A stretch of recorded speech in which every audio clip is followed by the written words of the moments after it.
My name is Joel Bryce. Obviously, in light of coronavirus, we are still online, so I have the incredible privilege of speaking to you from my home office, which is pretty awkward for me. So somehow I'm going to try to engage with you wherever you are in your home. Actually, I know you're in your home because you are in lockdown mode. I'm married to Sarah Bryce. You guys may remember, if you were with us about a month ago, Sarah spoke at church. We have two little girls, Victoria and Aubrielle. We are continuing our series today on Hello, It's Jesus. So we're introducing the life of Jesus through the book of Mark. Today we're talking about Jesus and the skeptic. So here's the thing about me. I'm a bit of a skeptic. I find it very difficult to accept things at face value. I often challenge ideas that are presented. I think that's probably made me an annoying person to work with at times. But that kind of spills over into all areas of my life, including my faith. I grew up in a Christian family. My dad is a pastor. It was a very healthy family. But I still have found myself asking a lot of tough questions of God and my faith. And I'm going to be vulnerable and just share a few of those, but there's a lot of them, if I'm honest. How do I reconcile the scientific reality of evolutionary biology and Genesis and the story of creation? How do I make sense of so much that I read in the scriptures with the apparent lack of those items in my lived experience, be it miracles or the like, and the lived experience of others around me? And perhaps in my darker days, I ask a lot of questions around where is God? Where is God in the world? When I think a lot of people actually are probably asking that question right now. Thousands and thousands of deaths from COVID-19. We're all kind of isolated in our homes. In South Africa here, we're in lockdown.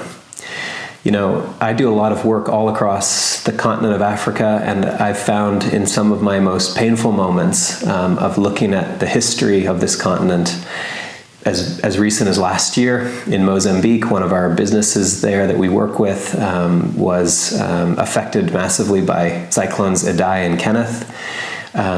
But you could look at example after example, from the Rwandan genocide to what Belgium did in the Congo in the early 19th century, to the Atlantic slave trade with 18 to 25 million Africans taken from their homes and families.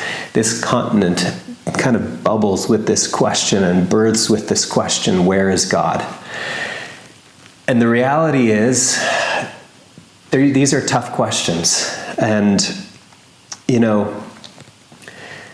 Jesus was often asked difficult questions, and that's what we're going to look at today. I'd encourage you, in fact, while you're kind of sitting at home listening to me, to take a moment and ask yourself, or even just pause the live, well, maybe it's a live stream. I don't know if you can pause it, but if you can, pause it and just write down a question, or if you're with somebody, explain it to them. What's a question that you have of God? Today's focus is on a story in which Jesus was questioned by some skeptics. There's three areas I'm going to talk about. The first is, why do we question? The second is, how does Jesus respond to our questions? And then the third is, when do our questions become less important? Before I jump into that, though, I'm going to set up a little bit of context. And if I may, I'm going to share a skeptic's question. How do we trust the account in the Bible that we're about to read? So this is a bit of a kind of an interlude, if you will. Remember what I told you about me. I can be fairly skeptical. What if the Bible was written by people years ago to control the kind of human experience in light of the pain and suffering in the world, that to give people hope outside of their condition? The reality is, I don't believe that's true, but I recall when I was in university, I took a class on world religions.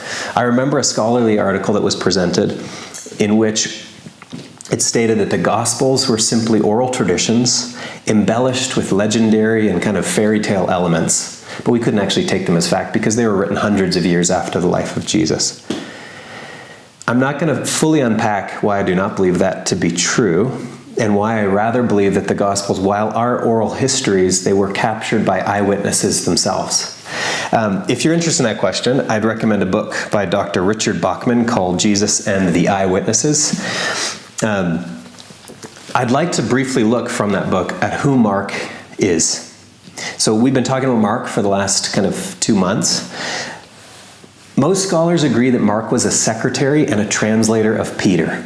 Peter was one of the 12 disciples. He spent a lot of time with Jesus. Interestingly, throughout Mark, there's very little that happens that you see where Peter is not present, which gives kind of an indication that Mark was truly kind of the secretary and translator of Peter. I found it kind of fascinating because what I wasn't sure about, and I've studied in preparation for this, but also kind of previously, how do we know that this account of Peter's, as scribed by Mark, is accurate? The way we know this to be true is a guy by the name of Papias of Hierapolis. He was a bishop of Hierapolis. He lived from 60 to 130 AD. Okay, he was friends with John. John was another of the 12 disciples who actually outlived all the other disciples. And so Papias of Hierapolis knew John, and the work of Papias is dated. Most scholars agree with this. Biblical and non-biblical scholars agree that the work of Papias is dated around 95 AD. And based on his friendship with John, who was an eyewitness of Jesus's, he wrote the following in manuscripts that are agreed by biblical and non-biblical scholars alike. The elder John used to say, Mark, in his capacity as Peter's interpreter, wrote down accurately as many things as he recalled from memory, though not in an ordered form of the things said and done by the Lord. There's actually an incredible work because it's 1950 years old of this man, but he spent enough time with John, and John recounted to him who Mark was, this guy who spent a lot of time with Peter. I might have lost you at this point, and forgive me if I have, but just bear with me. To some of you who maybe are skeptics like me, that might be an important reality for accepting what we're about to read. I want to get into the text, but before we do, let's briefly remember where we are. So we're in Mark 12. There are 16 chapters in Mark, so we're about 75% of the way through. And we know the end. We know that Jesus is killed. That's not quite the full end of the story, as we'll see next week, obviously, but he's killed. And at this point in the story, we've had a number of miracles happen, right? We remember the story of Jesus feeding 5,000, of my wife when she spoke on Jesus raising the little girl from the dead. Marcia spoke on the paralyzed man being lowered into the house. So all of these events have happened, and things are starting to get a little heated. He's starting to ruffle the feathers of the religious elite. And that's the context that we're stepping into now. So let's jump into Mark 12. We'll start in verse 13. Then they sent to him some of the Pharisees and the Herodians, I'm not sure, to catch him in his words. When they had come, they said to him, Teacher, we know that you are true and care about no one, for you do not regard the person of men, but teach the way of God in truth. You can almost hear their sarcasm. Is it lawful to pay taxes to Caesar or not? Shall we pay or shall we not pay? But he, knowing their hypocrisy, said to them, Why do you test me? He answers their question with a question. Bring me a denarius, that I may see it. So they brought it. And he said to them, Whose inscription is this? They said, It is Caesar's. And Jesus said, Then render to Caesar the things that are Caesar's, and to God the things that are God's. And they marveled at him. And then some Sadducees. Let me pause for a moment. So there's these two groups, the Pharisees and the Sadducees. they're kind of different groups, and they differ in their doctrinal beliefs around sacred texts. So the Pharisees believed that in kind of oral history, whereas the Sadducees only believed in the written word. Secondly, the Sadducees did not believe in the spiritual realm, whereas the Pharisees believed in angels and demons. And that relates to this question, is the Sadducees also did not believe in the afterlife, whereas the Pharisees did. So here comes the Sadducees with their specific question in light of their beliefs. Then came some Sadducees who say there is no resurrection. And they came to him and they asked him, saying, "Teacher, Moses wrote to us that if a man's brother dies and leaves his wife behind and leaves no children, his brother should take up his wife and raise up offspring for his brothers. Now there were 7 brothers. The first took a wife, and dying, he left no offspring. And the second took her, and he died, nor did he leave any offspring. And the third likewise. So the 7 had her and left no offspring." Poor lady. 7 brothers, all dead. Last of all, the woman died also. Therefore, in the resurrection, when they rise, whose wife will she be? For all 7 had her as wife. Jesus answered and said to them, "Are you not mistaken?" Once again, he answers their question with a question. "Because you do not know the Scriptures, nor the power of God. For when they rise from the dead, they neither marry nor are given in marriage. But they are like the angels in heaven. But concerning the dead, that they rise, have you not read in the book of Moses, in the burning bush passage, how God spoke to him, saying, 'I am the God of Abraham, the God of Isaac, and the God of Jacob. He is not the God of the dead, but the God of the living. You are therefore greatly mistaken.'" So the first area I want to talk about today is, why do we question? Why are we skeptical? In my own experience, I can think of 4 reasons in my life when I've been skeptical and when I question. These aren't empirically based, they're just my observations of my own life. The first is when I've been hurt, I can become disillusioned. I think we can all probably relate to this because human pain is just part of our experience. When we first moved to South Africa about 5.5 years ago now, South Africa is home for us. Our daughter was born here. She was born about 6 weeks after we moved. Note to the men out there who maybe have a pregnant wife, probably best not to make a decision to move halfway around the world, start a new job, find an apartment, set up a bank, buy a car, just before your wife has a baby. And our baby came with complications. Victoria spent a little bit of time in the NICU, but when she was born, there were moments where I was alone. I was separated from Sarah. Sarah was recovering from an emergency cesarean section, and I was making decisions on behalf of my daughter that I felt completely ill-equipped to be making. Things like, should I freeze her brain or not? It's not really worth getting into all the details. The point is, Victoria was in a critical state, and I was being told to prepare my wife for the worst. Now, Victoria is named Victoria because of victory. We couldn't get pregnant for a number of years. This was our victory baby, and now I'm being told I have to prepare my wife for the worst. And I found a sneaking question deep in the caves of my heart, kind of working its way out, that was asking questions about God's character. I don't know if that was entirely fair of me at the time, but that was the reality. And I think anybody who's experienced incredible pain or hurt will relate with that. I think that's one of the reasons why we often question and why we're skeptical, is our hurt. I think the second is we're afraid. It's our fear.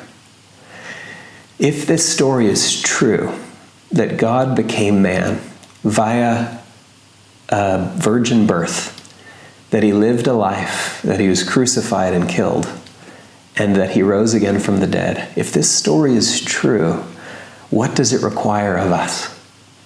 The reality is that sparks in us a bit of fear. What might it mean of me?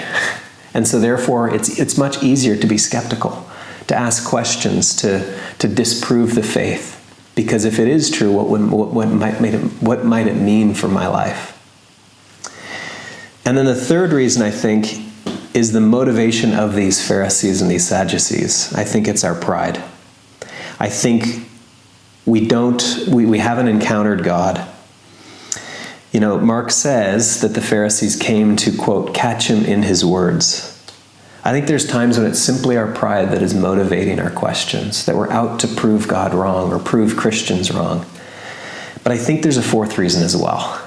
And I think that reason is a genuine desire to seek truth and to find truth. And that is what I think the motivation is of this scribe who now steps into the story. So let's pick up the reading now in verse 28. Then one of the scribes came, and having heard them reasoning together, perceiving that he answered them well, asked him, "Which is the first commandment of all?" Jesus answered him, "The first of all commandments is, 'Hear, O Israel, the Lord our God, the Lord is one, and you shall love the Lord your God with all your heart, with all your soul, and with all your mind, and with all your strength. This is the first commandment. And the second, like it, is this, you shall love your neighbor as yourself. There is no other commandment greater than these.' So the scribe said to him, 'Well said, teacher. You have spoken the truth, for there is only one God, and there is no other but He. And to love Him with all the heart, and with all the understanding, and with all the soul, and with all the strength, and to love one's neighbor as oneself, is more than all the whole burnt offerings and sacrifices.'"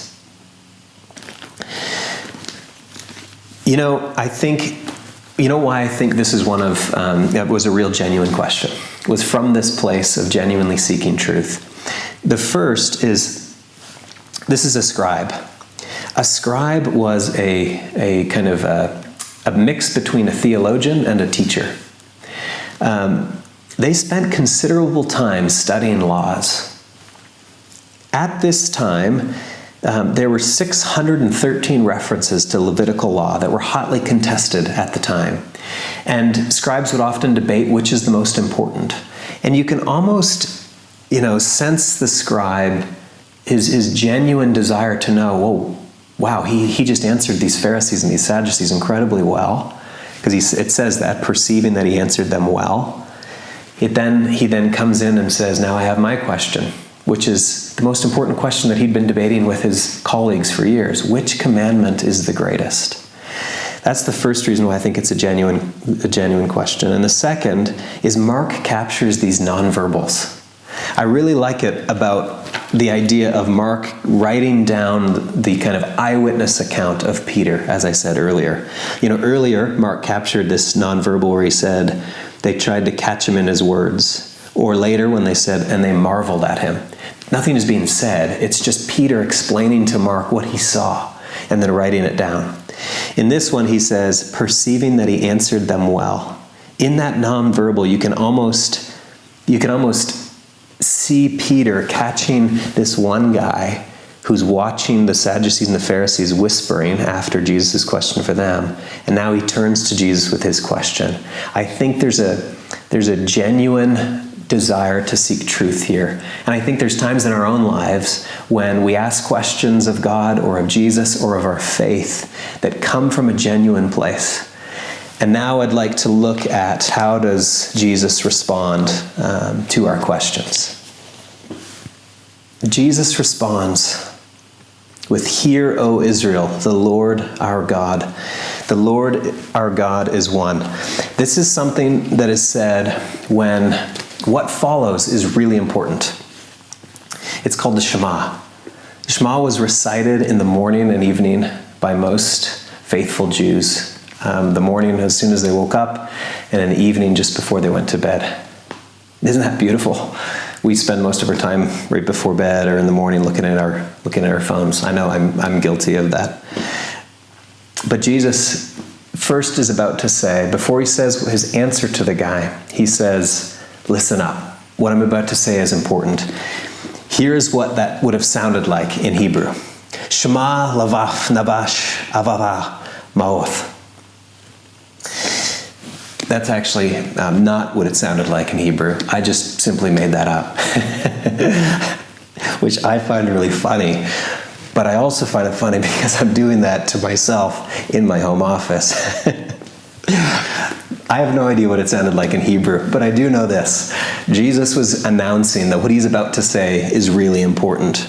And the first thing that is so simple, but when we think about how Jesus responds to our questions, the first thing is he answers them. Here's the thing.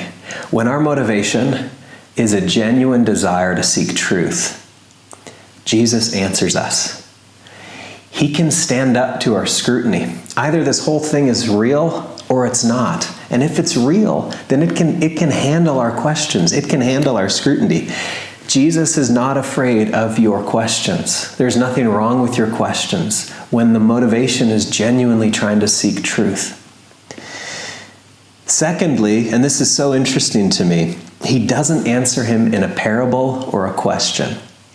Most of the time, Jesus did. I read this week when I was preparing for this message that there were 183 times that Jesus was asked a question between the four Gospels, and only 3 times did he answer those questions directly. Most of the time, he gave a beautiful parable that probably frustrated his listeners. When he was asked, "Who is my neighbor?" in the Gospel of Luke, he went into the most, probably one of the most famous quoted parables of Jesus' teaching, the parable of the Good Samaritan.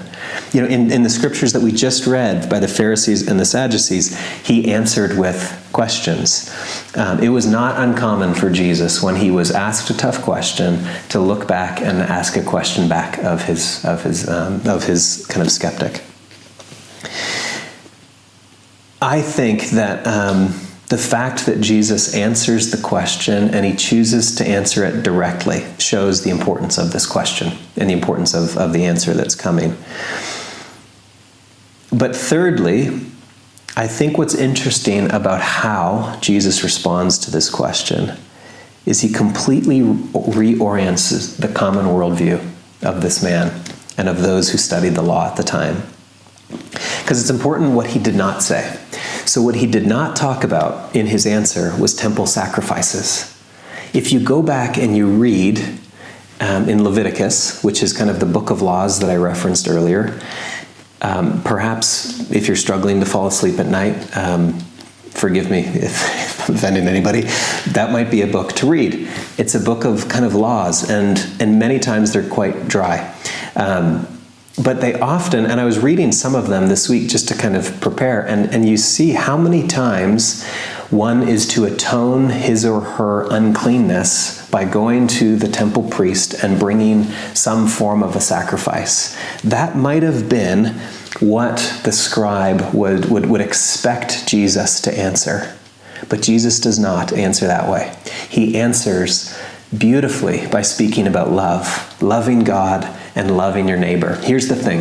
When we ask our questions of Jesus, and they come from a place of our genuine desire for truth, I believe that he answers us, and that he does it directly, and that he does it in a way that completely reorients the way we see the world and the way we see ourselves and the way we see our history, like he did with the scribe. Okay, lastly, what I want to talk about is, when do our questions become less important? So let's pick up again and read in verse 34. Now when Jesus saw that he answered wisely, he said to him, "You are not far from the kingdom of God." But after that, no one dared question him. So when do our questions become less important, that we no longer dare to question him? Here's the best part. In the midst of the skepticism and in the midst of these questions, Jesus focuses on love. Loving God and loving our neighbor. I think we could have spent probably 30 minutes just talking about that simple answer of Jesus, about loving God with all our hearts, minds, soul, and strength, and to love our neighbor as ourselves. I'm not going to spend 30 minutes doing that. You're welcome. But I do want to say a couple of things about what Jesus said here. Love is active. It doesn't stop with just loving God in kind of our quiet place. It actually is going out and loving our neighbor. And I think, as I was just looking a little bit into the history of what the word neighbor would have meant in that time, it's very different than what we understand neighbor to mean. I think it primarily revolves around the notion of proximity to us. That we think of neighbor, we think of somebody who lives probably next to us. We use that word literally, he or she is my neighbor, which one would assume to mean 1 or 2 houses down from you. which therefore means that they probably are in a similar socioeconomic or income bracket as you. They're very much like you. But that is not how Jesus' listeners would have understood love your neighbor as yourself. For that one, we're going to turn to everyone's favorite book that I just referenced, Leviticus, chapter 19, verse 9. In the ESV translation, this part of Leviticus is actually entitled, Love Your Neighbor. I listened to a sermon and somebody mentioned that. I didn't proof or fact check it, but it's entitled Love Your Neighbor. Chapter 19, verse 9. When you reap the harvest of your land, you shall not wholly reap the corners of your field, nor shall you gather the gleanings of your harvest. You shall not glean your vineyard, nor shall you gather every grape of your vineyard. You shall leave them for the poor and the stranger. I am the Lord your God. This was the Jewish practice of gleaning, leaving a portion of your field or your vineyard for the poor.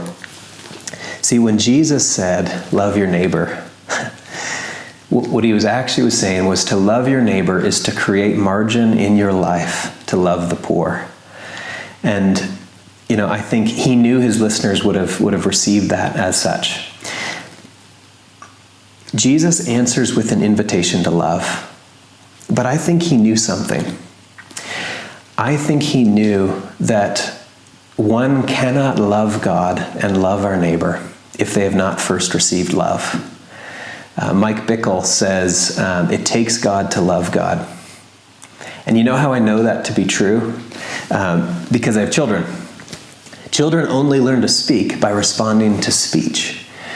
The other night it was Friday night, Sarah and I were with our girls at the dinner table, and Victoria went to the bathroom. Victoria's our 5-year-old, she's our eldest.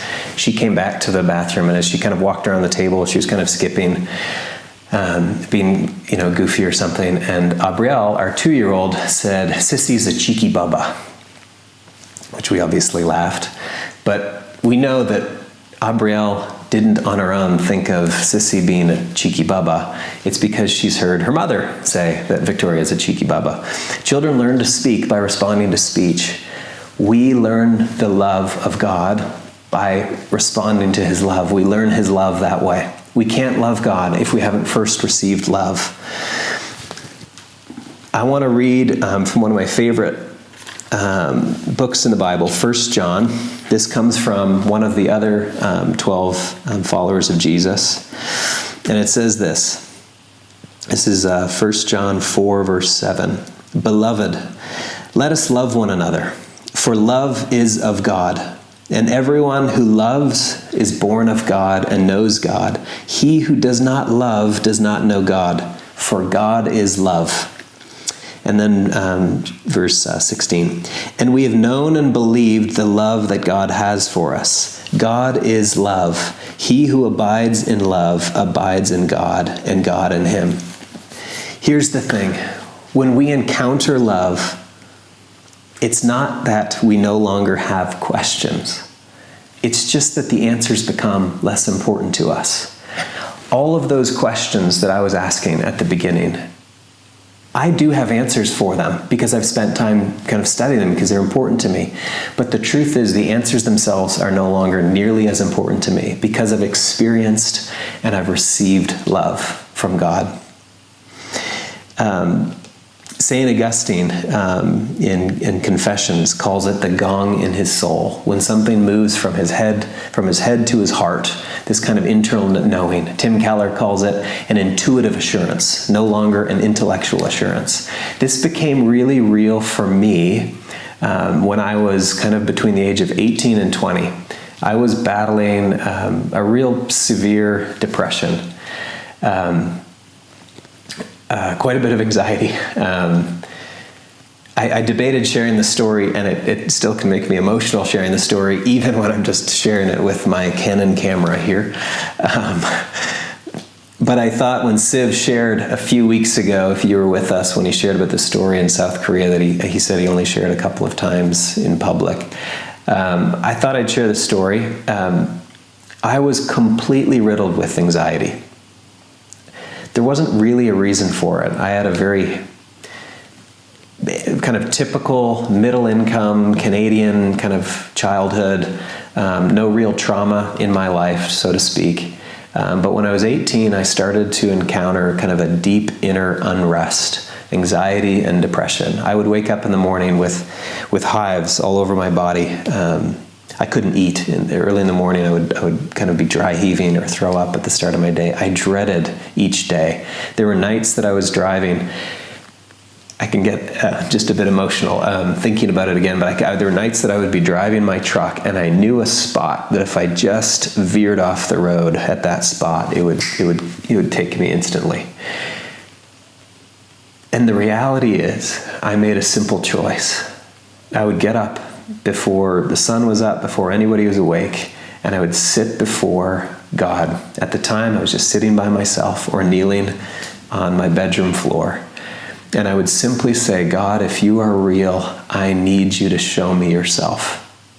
I've grown up in this Christian faith, but I actually need an experience with you, or I'm going to kind of not only walk away from this whole thing, but I'm at the time I was really quite suicidal. The thing is, in those moments, God was so gentle and kind. It was as if a warm blanket was wrapped around my shoulders, or the feeling of getting into a hot bath on a winter night. It was this sense that there was somebody else in the room with me. And it was a sense that even now, as I share the story, I can feel the weight of that moment because it changed everything for me. It didn't change who I was, but it reoriented my worldview around how I saw myself, because I began to receive infinite love. If God is love, then what does it look like to receive from that love? It ultimately means then we can love God back. We can love our neighbor as ourselves. I don't tell that story kind of, I think some people can hear that story and think, my goodness, I've never had an experience like that. Like, why haven't I? I can only say I pray that you do. I think God meets us when we're probably most desperate at times too. And I was in a really, really dark, desperate place, and I needed it. But what keeps me on this Christian journey? Christians can be super weird people. I mean, we all kind of are, but Christians in particular can be super weird and make me often uncomfortable, if I'm honest. But what keeps me on this journey? It's that I've encountered love. It's not that my questions are any less important to God or to me. It's just that I know who I am as a son. If you're sitting here right now listening to this and there's maybe a quiet, an unquiet, or a dissatisfaction in your soul, it might be an indication of a need for God and a need for Him to reveal His love to you in only a way that you know how. It's not something that anybody can prescribe. But if you're, feeling that, would you, even if you're not, I'd like to just simply pray a prayer for you. So, would you join me as we conclude? And wherever you are, just close your eyes and pray with me. God, I pray that each person listening to this message right now would not be afraid of the questions that are deeply buried in their hearts. God, but you would just give them the freedom to ask those questions of you. If the questions are motivated by fear or by our hurt and our disillusionment or our pride, then you probably won't answer them. You might, because you're good and you're faithful. But if the questions are motivated from a genuine desire for truth, I pray, God, that you would step into the stories of those who are listening right now. God, I pray that you would reveal your love, your infinite and incredible compassion for us just as we are, and that love would change everything. That would reorient entirely who we are, and that we'd just begin to be able to live in a place of healthy love for you and love for others, but only if we've received your love. So would you be so gracious right now, today, to reveal your love abundantly. In your name we pray. Amen. We finish at Every Nation Bryanston every week with a blessing. I think it's a great idea. Shout out to Siv, or whoever's idea it was. So will you just receive this blessing as you head into your week? The Lord bless you and keep you. The Lord make his face to shine upon you and be gracious to you. The Lord lift up his countenance upon you and give you peace. Thanks, guys. Have a great week.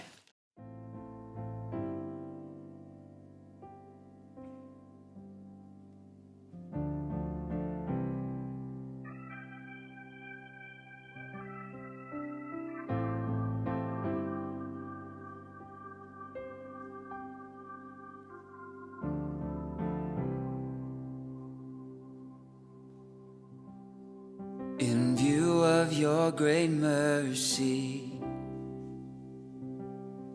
in light of all you've done, I present my life as a living sacrifice.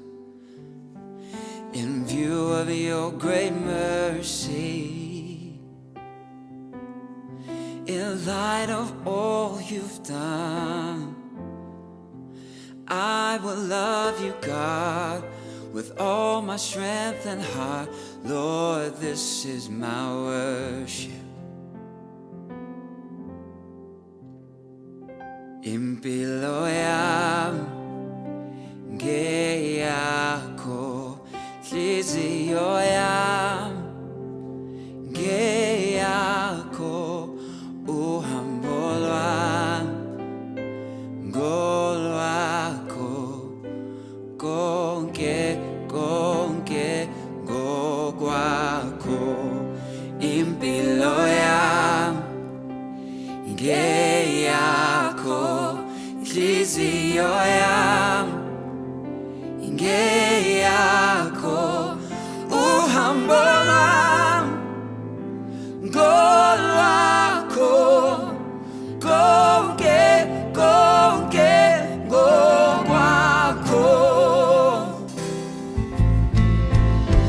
gonke gogwako.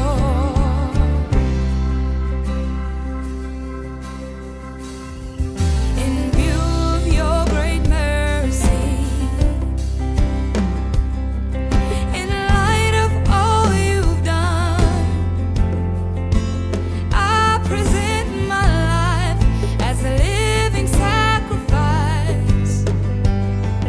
In view of your great mercy, in light of all you've done, I will love you, God, with all my strength and heart. Lord, this is my worship.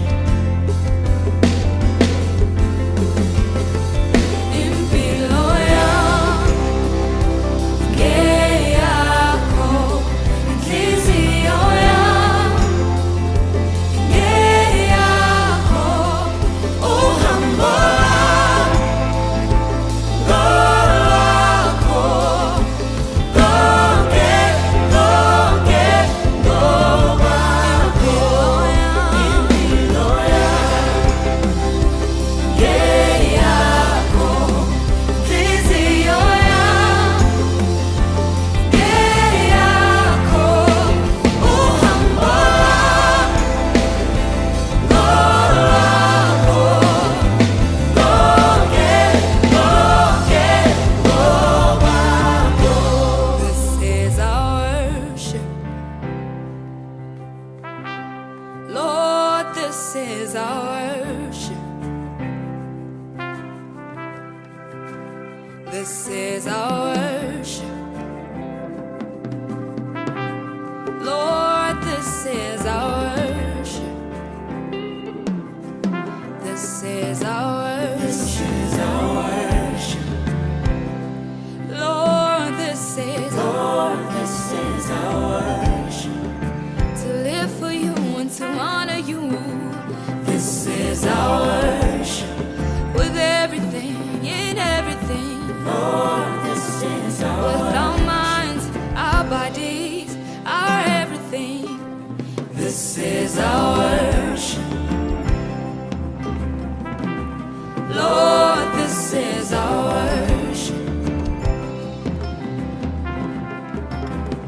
This is our worship. We give it all. We give it all. Lord, this is our worship. We give it all.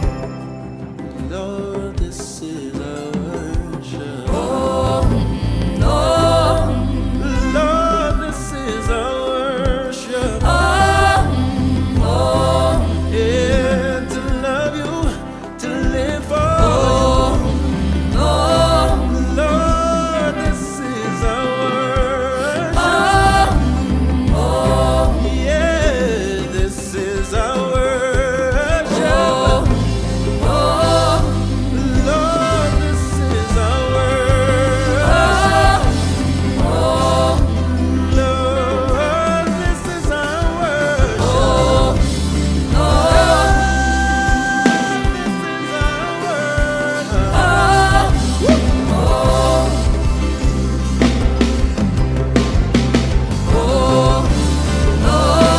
Yeah, this is our worship. To do the things that you say that we should do.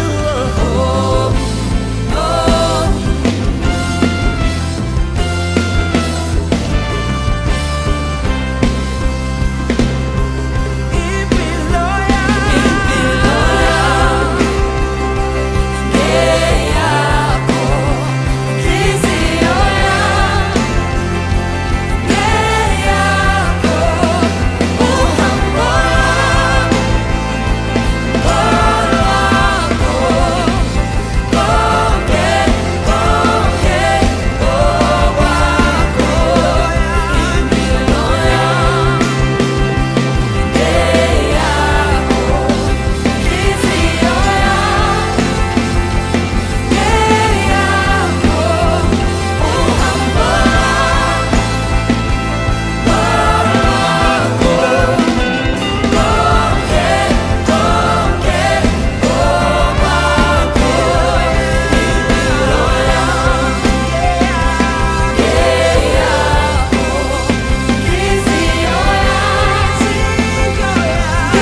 I belong to you forever.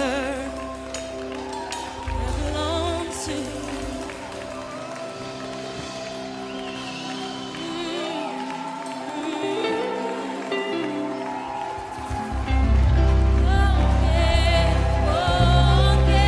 Come on, let's make that declaration tonight.